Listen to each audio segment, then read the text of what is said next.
মাফ করবেন। ভাবছেন তো এত হাসছে কেন? আসলে একটা মজার ঘোষণা করতে এসেছি তো।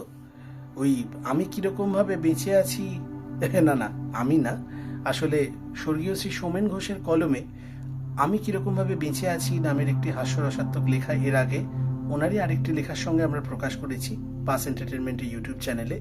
সেটিকে আমরা আগামী 21শে সেপ্টেম্বর দুপুর 12টায়, অর্থাৎ মহালয়ার দিন, রিলিজ করতে চলেছি।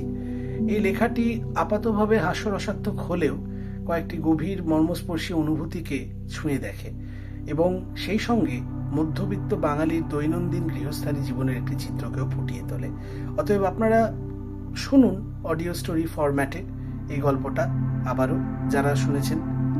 আর যারা শোনেননি তারা অবশ্যই চোখ রাখুন পাস এন্টারটেনমেন্টের অফিসিয়াল ইউটিউব চ্যানেলে 21শে সেপ্টেম্বর দুপুর 12টা। নমস্কার।